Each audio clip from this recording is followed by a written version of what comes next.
എന്താണ് പരിപാടി? ഇന്ന് സ്പെഷ്യലായിട്ടുള്ള ഒരു നാരങ്ങവെള്ളം പരിചയപ്പെടുന്നത്. ഇതിന് മുന്നേ ഞാൻ പരിചയപ്പെടുത്തിയിട്ടുള്ള കട തന്നെയാണ്. അവിടെ ഒന്നുകൂടെ ഒരു വെറൈറ്റി ആയിട്ടുള്ള ഒരു നാരങ്ങവെള്ളം വന്നിട്ടുണ്ട്. അതൊന്ന് പരിചയപ്പെടുത്താം. അപ്പോഴേ ഞാൻ ഇതുവരെയായിട്ട് പരിചയപ്പെടുത്തിയിട്ടുള്ള എല്ലാ പാനീയത്തിൻ്റെ കടയിലും ഒറിജിനലായിട്ടുള്ള പൾപ്പുകളാണ് ഉപയോഗിക്കുന്നത്. അങ്ങനെ വേണം ഉപയോഗിക്കുക. അപ്പോൾ പുതിയതായിട്ട് തുടങ്ങുന്നവരും അങ്ങനെ ഉപയോഗിക്കുന്ന കടകളിൽ മാത്രമേ ഉള്ളൂ ഏറ്റവും നല്ല കച്ചവടം നടക്കത്തുള്ളൂ.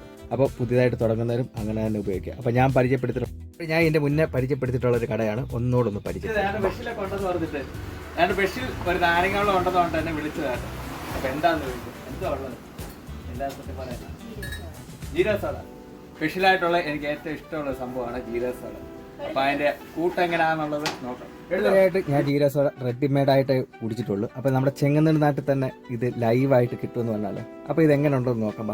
ആദ്യമായിട്ടാണ് ലൈവായിട്ടൊരു ജീരക സോഡ കുടിക്കാൻ പോകുന്നത്. കമോൺ. ആദ്യം നാരങ്ങ പിഴിഞ്ഞു. ഇതാണോ ജീരകമാണോ എടുത്ത് ചെയ്യുന്നത്? ഓക്കെ. പഞ്ചസാരപ്പാനി ഒഴി. ഈ ജീരകം എന്താ ചൂടാക്കിയാണോ ഇടുന്നത്? ചൂട് തിളപ്പിച്ച് അതിന്റെ വെള്ളം എടുക്കുന്നല്ലേ? Okay okay. Soda, Nirmal soda. അത് നിങ്ങളുടെ കമ്പനിയുടെ സോഡ തന്നെയാണല്ലോ അല്ലേ? അപ്പോൾ നമ്മുടെ ജീരക സോഡ റെഡി ആയിട്ടുണ്ട്. എങ്ങനെ ഉണ്ടെന്ന് കുടിച്ചു നോക്കാം. ഞാൻ സാധാരണ എറണാകുളം സൈഡിലൊക്കെ പോകുമ്പോഴാണ് ജീരക സോഡ മറ്റേ ബോട്ടിലിൻ്റെ അത് കുപ്പിക്കകത്ത് സോഡ കിട്ടുന്ന പോലെ തന്നെ ജീരക സോഡ ആയിട്ട് കിട്ടും. ഇത് പക്ഷേ സ്പെഷ്യലായിട്ട് എടുക്കുന്ന നാരങ്ങയൊക്കെ പിഴിഞ്ഞിട്ടുള്ളത്. അപ്പോൾ എങ്ങനെയുണ്ട് ടേസ്റ്റ് ചെയ്ത് പറയാൻ കേട്ടോ.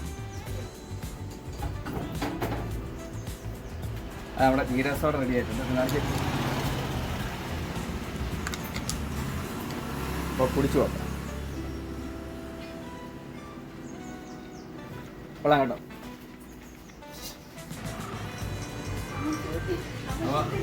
വെറൈറ്റി ആയിട്ടുള്ള കാര്യങ്ങളാണ്. വേറെ ടേസ്റ്റാണ് കേട്ടോ. അപ്പോൾ ഇതുവഴിയൊക്കെ പോകുന്നത് ഇവിടെ നിന്ന് കയറി ടേസ്റ്റ് ചെയ്യും. അപ്പോഴടുത്ത ലൊക്കേഷൻ എന്ന് വെച്ച് കഴിഞ്ഞാൽ ചെങ്ങന്നൂർ മംഗലം പാലത്തിൻ്റെ തൊട്ടടുത്താണ്. അപ്പോൾ പുതിയൊരു വീഡിയോ ആയിട്ട് വീണ്ടും കാണാം. ബൈ.